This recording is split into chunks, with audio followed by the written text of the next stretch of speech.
Hey everybody, Brannon Beliso. I'm back. Just walked out of Kaiser Hospital. One of my instructors is getting minor hip surgery. But we had this discussion a little bit, and I was feeling things in my heart silently, not while we were there hanging out, because I was there to support him. But I want to talk to you about, you're not the boss of me. And I think that's really important. I see so much in life in our culture where we're enabled to play the victim of life and situations. This person hurt me. They did me wrong. They did A, they did B, they did C. That is so disempowering. And I say to people all the time, how is that going to serve you in your life? And if somebody hurt you and then you allow it to affect your life in a negative way, then they've hurt you twice, and they continue to hurt you. And for me, like many people, I would say most of our hurt happened in our childhood, whether it be an abusive parent, we were molested, we were ignored, whatever the case may be. And to be a full-grown adult and to allow that to continue to affect your life in any shape, way, or form, I think is very detrimental. And that's why in the last post, Success Never Sleeps, we talked about CAL, changing it, accepting it, or letting it go. Now, I can't change the fact that I was abused as a child, that I was molested as a child. And I tell people that openly. I think part of the healing for me was being very open about those things, because otherwise I hold them in my heart, and it's a shame. I'm ashamed of myself. It's shame-based. And that is not a good shame to have, right? So by being open and talking about it when needed, I think is very healing, is very healthy for me. So with that said, as a child, it was not my fault that I was abused physically, that my father beat us, that I was molested. That is not my fault. And as an adult, I can continue to be that victim and allow that to control me. And that's what I want to say, you're not the boss of me. Is that I'm not going to allow that life situation to own me, to dictate to me, to tell me how I need to live my life, to be my boss. And it happens a lot in our business. I'm going to share that with you, and that's why I bring this up.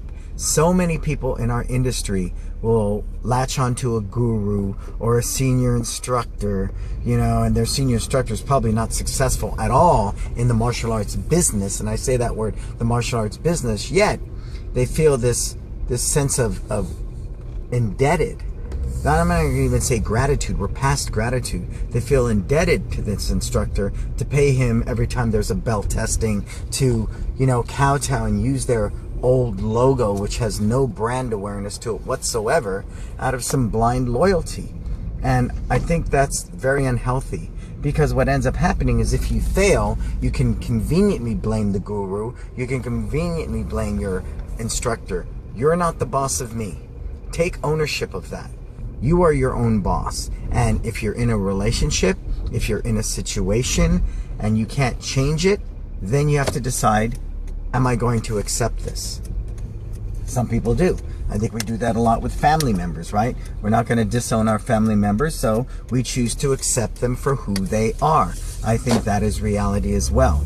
And it's the same thing in business. There are certain people you may keep in your life that teach for you, that are part of your business, that you accept for who they are. And that's fine too. Just remember, whatever choice you make, live with it, own it, be okay with it. You feel me? And then last is let it go. Let it go. And that means ending the relationship. You can love people and not be in a relationship with them. That's I'm very passionate about that in today for me, because in the past I've behaved differently and held on to relationships that were long gone, finished, overdue, done. And by holding on to them, you're living in the past. You feel me? If I choose to pine over the fact that my sister died, it's been almost 15 years now, and I live in that mourning state only and don't get past that into a place of healing, then that's suffering to me at the highest level. And don't think for 1 minute, because I live a prosperous life and I'm a positive, engaging person, that I don't miss my sister and I don't love her deeply. So realize that some of the relationships you need to let go of. Could be that black belt instructor that you're good friends with, that's old school, that will not change for the life of you. The life of you. He's not going to change, or she's not going to change, so you need to let it go. Because often that person, as well, not noble, you end up being a martyr. You're a martyr of sorts. Well, that's just the way they are, and, you know, we're friends, and I'm loyal to him. No way. No way. If they're detrimental to your vision, they're detrimental to your culture, to your team, to the growth of your school, then you need to let them go. But let them go with love.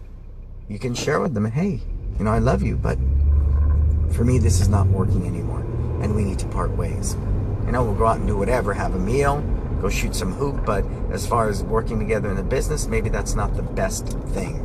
And you need to be okay with that, because otherwise, what ends up happening is you can blame this guru for giving you bad advice. You can blame this relationship that you choose to hang on to that's way done, that you should let go of. And that's why when I work with folks, the number one thing we begin with is developing a success mindset. If you are not in the right mindset, no amount of information anybody gives you, no amount of content that's offered you that's good for you will be effective at all. Why? Because you don't have the mindset of success. And the mindset of success caters to Cal. Change it, accept it, or let it go. That's a big part of a successful mindset. Somebody said that to me last night. Wow, your ability to do that. I've heard that about other successful people. They're able to let go of people that are toxic. They're able to let go of people that are unhealthy for them in their lives. Yes, absolutely. I live by that because I've been in situations in my life where I wanted somebody to act differently, behave differently towards me, and they did not. So I sat there banging my head against the wall, feeling bad about myself. Why doesn't this person love me? Why don't they accept me? They should, you know, and when they don't, then it puts us in a tailspin of shame, and it puts us in a place that's unhealthy.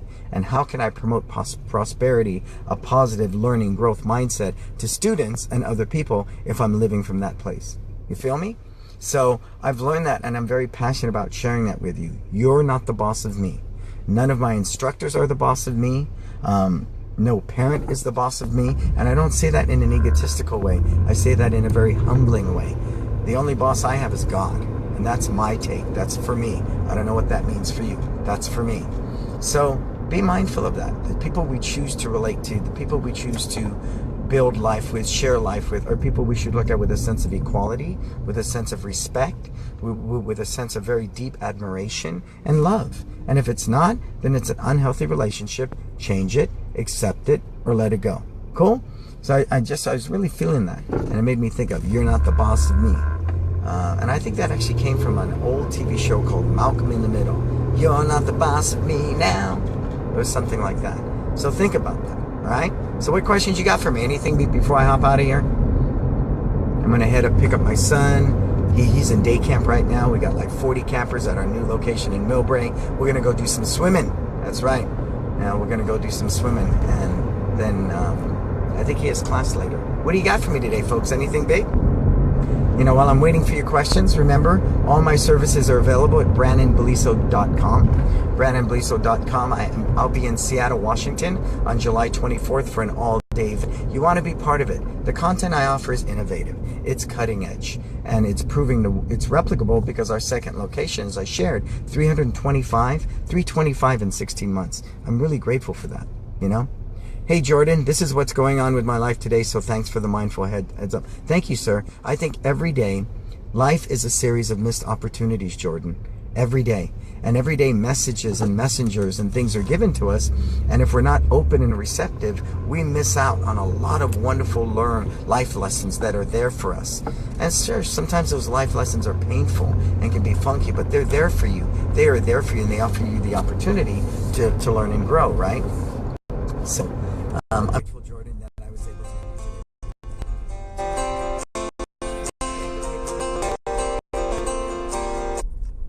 That's my wife calling. Do I think a paper copy of curriculum is okay? No. No, it's not. I mean, it's passé. All your curriculum should be on video. And it should be an instructional video, not a demo video, an instructional video that is utilized and used for a student after they've learned the curriculum in class, and it highlights and spotlights the things they need to work on for class. You feel me? Does that make sense? So I'm ever mindful of that. we're on our third version of our curriculum videos right now. They're being edited, and we've done that 3 times in 10 years. As we improve our curriculum, one of our number one tools to help our students be successful is supplying them with good instructional videos. You want to look at our format? Go to onemartialarts.com, lower left-hand corner, click on curriculum videos. Now somebody asked me, well, why isn't that a secret passcode so nobody in the world can see them?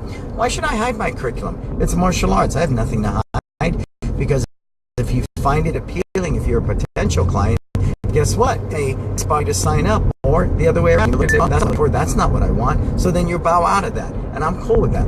I'm cool with that. But to spend that money on a tool like that, you know, what I look for in my businesses are what I call misses, because I'm about serving people at a higher level. So if I find a miss in my business, I'm trying to improve upon it. Here's my example, okay? We're walking that kid to the end of the floor, right at the end of class. We go up to the parent, hey, little Johnny did a great job today, etc., etc. Mom says, well, what should Johnny practice for his next class? All right. Then we look at little mom and say, well, we're working on the tiger jumps over the moon, ripping rear naked choke, armbar. And mom's, it's like the teacher in Charlie Brown. Wah, wah, wah, wah, wah, wah, wah. So I sat with that and said, wow, how can we improve upon that service? Because that's a huge disconnect. And if we're a service-based business, if that's our purpose, we are not serving people at the highest level. So here's our take on it, right? As we're walking towards the edge of the floor, we hit our headset. We say the front desk, we send Johnny yellow stripe number 1. And that's what he worked on today in class. So by the time we get to mom and say, Johnny did a great job, and mom says, what should Johnny practice? We look mom and we say, Mom, we just sent you the video of exactly what Johnny learned today in class. It's mobile responsive, looks good on your cell phone, looks good on your iPad or a computer. That is the only video I want Johnny to practice for his next class. Bam! You feel me? Isn't that service at the highest level, right? So, does that help with retention? Absolutely. So I spend my money there, or spend it on some Groupon or some other freaking ad. You do the math. So see, it's really understanding why you do what you do. And if you're here to serve people at the highest level, you will put your money where it's needed.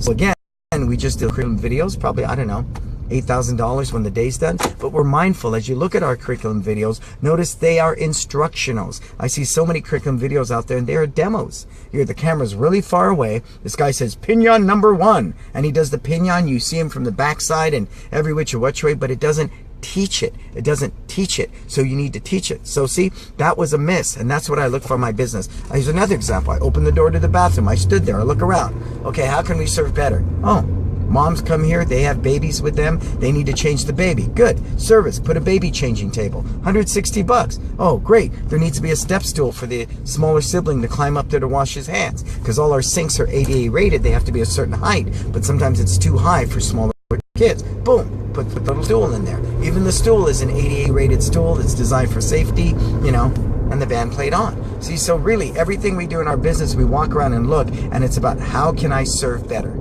How many martial arts schools you know with a baby changing table in the bathroom? How many? Probably not many, right?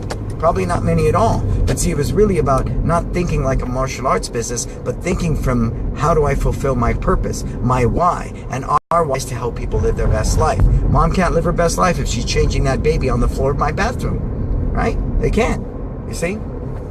So we're ever mindful of that. Anything we can do to fulfill our purpose and help people live their best life, we're all about that. Any other questions?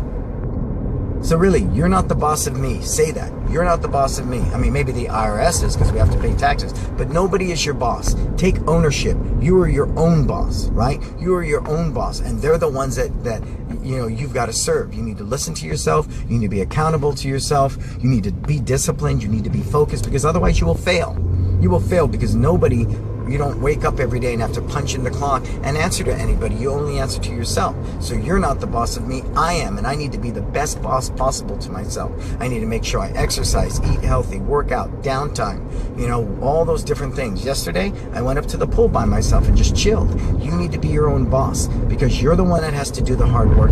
You're the one that's got to write the systems. You're the one that's got to make the educated choices to better your business, to better your culture, to better your community. And if you're not willing to take ownership of that, go work for somebody. And you can be the 9 to 5, wake up 40 years from now with gold watch and a pension and say, what the hell happened to my life? Some people are worker bees. Some people want to be owners, right? They want to be bosses. But if you're a boss, you need to be the best boss to yourself first. Cool? So you're not the boss of me. Say it. You're not the boss of me now. All right, this is Brannon Beliso giving you love. Go to BrannonBeliso.com. Get signed up for Seattle. Seattle's booking up really fast now, and it's a good thing. Anybody up in the Seattle area, sign up. I hope to see you out in Seattle July 24th. I'll be in Tampa on October 10th. Look for that link shortly. We just got that date confirmed. October 9th in Tampa. And we got more dates coming at you, okay? All right. Until we talk again, go out there and make a difference.